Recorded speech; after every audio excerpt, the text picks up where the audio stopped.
that was clothed in fine linen and purple and scarlet and decked with gold and precious stones and pearls, for in 1 hour so great riches is come to naught. And every shipmaster and all the company in ships and sailors and as many as trade by sea stood afar off and cried when they saw the smoke of her burning, saying, what city is like unto this great city?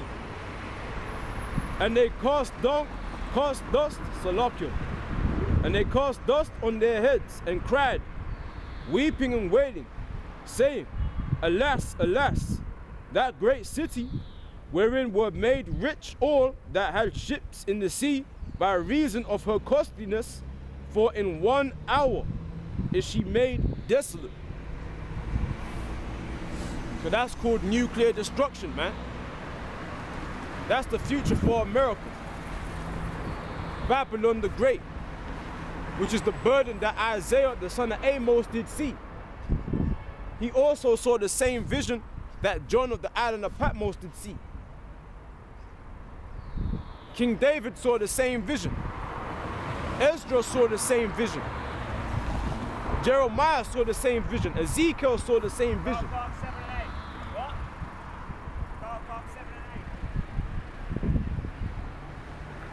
The Lord Yahushua also prophesied of that coming, of that time.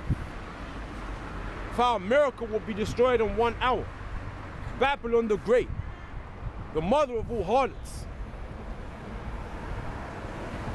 1 hour shall she be made desolate, man. Nuclear fire. Back in the ancient world, man, a kingdom had to be destroyed over a process of time. You had to besiege the city. You had to kill the men on the battlements of the roof of the wards. You had to fight the army. You had to destroy, and that could take weeks, months, or years, man, or even decades.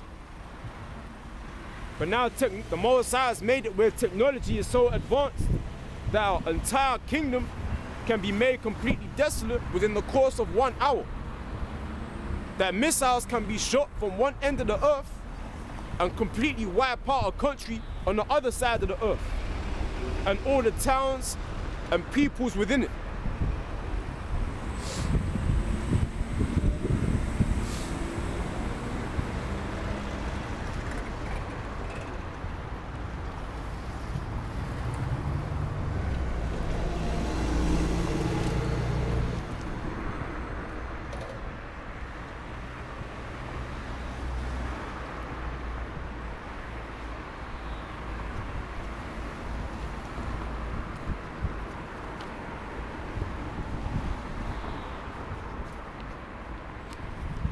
Book of 2nd Esdras, chapter 16, verse 13.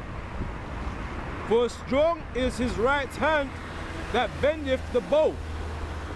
His arrows that he shooteth are sharp, and shall not miss when they begin to be shot into the ends of the world.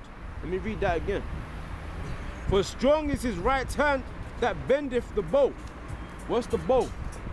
The bow is the silos that the nuclear missiles are inside of, which could be underneath the sea or underneath the earth, the lands that they've been positioned in.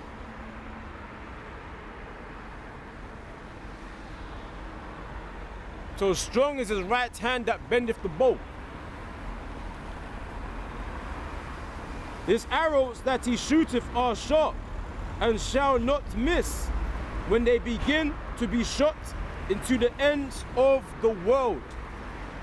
Because the Most High Spirit is going to be the ones, it's going to be upon the people who push that button to let them arrows go off, man, and be shot into the ends of the world. And them arrows, them nuclear missiles, are going to be guided by the angels and guided towards America for it to be destroyed with global thermal nuclear warfare. Because an actual arrow, a bow and arrow you shoot can only go a couple 100 yards or meters, man. An actual arrow can't go from one end of the earth even until the other end of the earth, man. And travel all that great kilometers and miles, man. Thousands of miles and kilometers. An arrow can't be shot that far. But what looks like an arrow that has the nuclear capability to do that, that's a nuclear missile.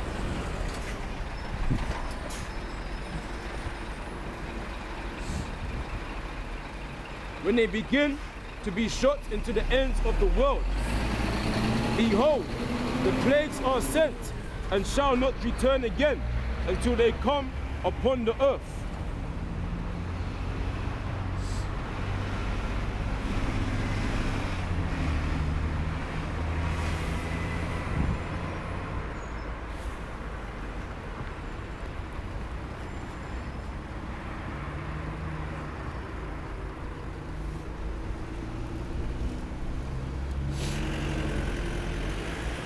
The book of Revelations, chapter 9, verse 15.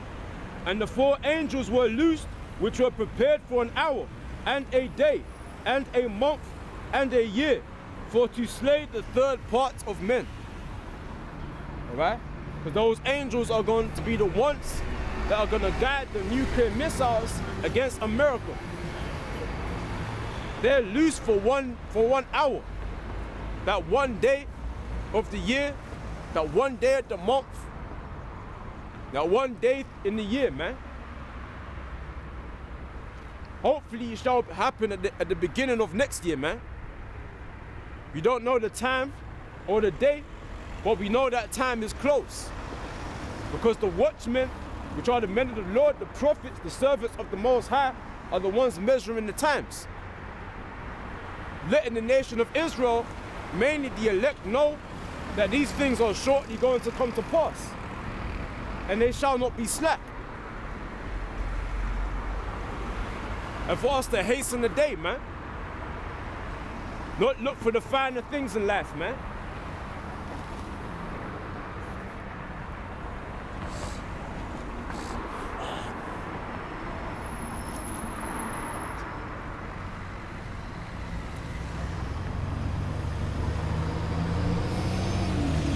Verse 16, and the number of the army of the horsemen were 200,000. And I heard the number of them. All right? John, the island of Patmos, saw those nuclear missiles and described them as being horsemen. Because that's what they sounded like, man. Because horsemen represents what? Power. Because if you want to take down an army, you first send in your infantry, and your infantry is less light men on foot. But then you send in your horsemen, and your horsemen will do what? Trample down your opposing army and trample right through them. Because when horses gallop, man, you hear the sound of the galloping. All right? And there's a sound of a multitude of people.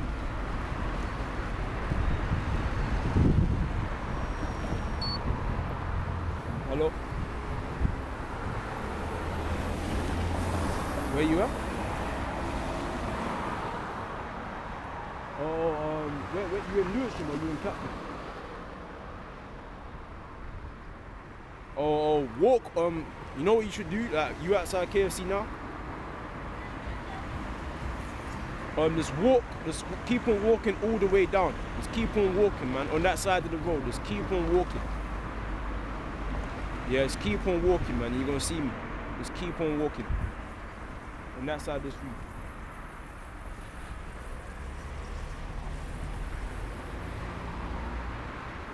No, because I'm out here filming, innit? So, like, come down, innit? Just keep on walking, innit? Alright, cool.